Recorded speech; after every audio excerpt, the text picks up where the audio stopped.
भक्ति करता है, न कि ज्ञान अर्जित करने के लिए अपने केवल अहंकार को पोषना। और आप जानते हो कि इन अहंकार से मैं भक्ति नहीं कर पाऊंगा। भगवान के पास अहंकार आज तक कभी पहुंचा नहीं है। भगवान विष्णु के पास में अंधकार और प्रकाश दोनों झगड़ते हुए चले गए। अंधकार ने शिकायत की कि प्रभु ये मुझे जहां जाता हूं वहां टिकने नहीं देता, ये आ जाता है मेरे को भगा देता। प्रकाश आया नहीं कि अंधकार भगा नहीं, मुझे कहीं भी टिकने नहीं देता। भगवान ने कहा भाई ऐसा क्यों करता है, तेरा क्या दुश्मनी। प्रकाश को बुलाया, सभा रखी और जैसा प्रकाश आया था अंधकार बाहर। कि भाई शिकायत करने वाला वो फरियादी कहाँ है, बुलाओ। पर प्रकाश के सामने अंधकार टिके। अहंकार को बुलाने के लिए प्रकाश को थोड़ा उठा करके उसको बुलाए। बोले क्या तू तो कहता था, बस तो यही तो दशा है। बोले जहां अहंकार में अंधकार हूं और अंधकार में जहां प्रकाश आता है तो मेरे को भाग जाना पड़ता है। तो प्रकाश को कहा कि भैया तेरे को क्या तकलीफ है। तो प्रकाश ने किया, खूब ध्यान से सुनना। प्रकाश ने किया, बाप जी मैंने कभी अंधकार को आमना सामना ही नहीं मेरा तो हुआ, मैंने कभी देखा ही नहीं उसकी शक्ल कैसी है, और शिकायत क्यों करता। मेरे सामने आमने सामने कभी मुलाकात नहीं हुई और मुझे तो क्या, मैं तो जानता नहीं हूं कि अंधकार क्या होता है। जब ज्ञानी पुरुषों को ज्ञान प्राप्त होता है नहीं तो यही दशा होती है, वहां अज्ञान नहीं रहता सिवाय ज्ञान। तो प्रकाश ने कहा परमात्मा मेरा कोई दोष नहीं है, मेरी कोई गलती नहीं है, ये तो स्वभाव है हमारा। जहां प्रकाश होगा वहां अंधकार दूर हो जाता है। तो हमारे जीवन में जैसे ये अज्ञान है वो अंधकार है, ये अहंकार है वो अंधकार है। जहां निरअहंकार पढ़ने में आप अपने आप मूल स्वरूप में जागोगे तो मैं कौन हूं उसको जान लोगे, तो अभी का जो मैं करके जी रहे हो वो कहां गायब हो जाएगा पता नहीं चलेगा। वो अहंकार कोई तत्व नहीं है। जैसे अंधकार का अपना अस्तित्व नहीं है, प्रकाश का अस्तित्व है। प्रकाश के साथ कुछ कर सकते हो, उसको बुझा भी सकते हो और जला भी सकते हो, उसका अस्तित्व है। जहां यहां से बत्तियां बुझाई तो प्रकाश को न लाना पड़ता है, और अंधकार को लाना नहीं पड़ता, अंधकार अपने आप भाग जाता है। अभी आप अंधकार को लाने की कितनी भी चेष्टा करो प्रकाश में अंधकार आ नहीं सकेगा।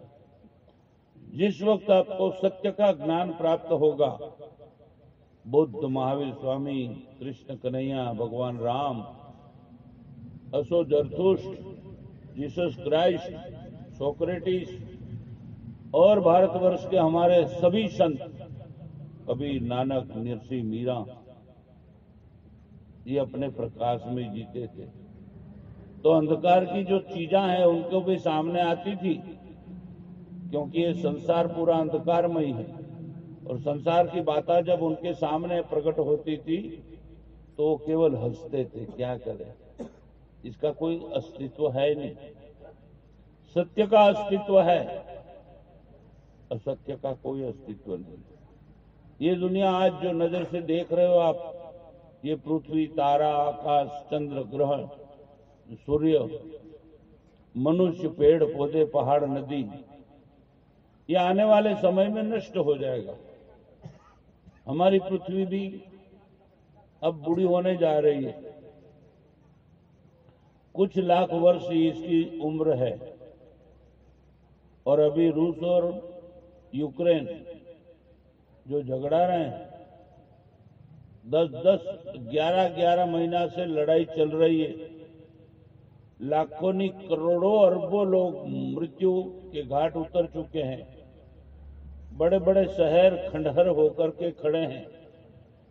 और गईकाल सुबह में मैं प्रातः समाचार देख रहा था तो उसमें आया कि 11 महीना की लड़ाई झगड़े के अंत में न किसी देश की जीत हुई और न ही कोई देश हारा। स्थिति वही की वही है और करोड़ों लोग मृत्यु के घाट उतरे। ये ज्ञान है। आप कहते हो ना बुद्धि प्रकाशमान हो गई, बुद्धि बढ़ गई है, लोग बाग बहुत सोच सोच के जीते हैं।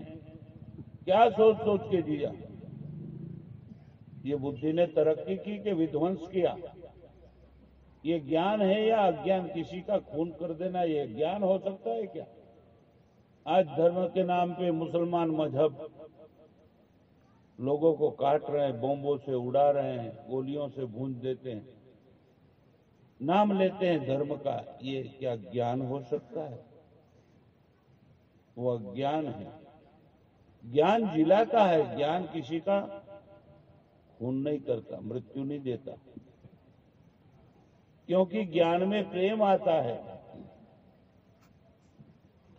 ज्ञानी अपने आप में खुद को प्रेम करता है और दुनिया को भी प्रेम करता है।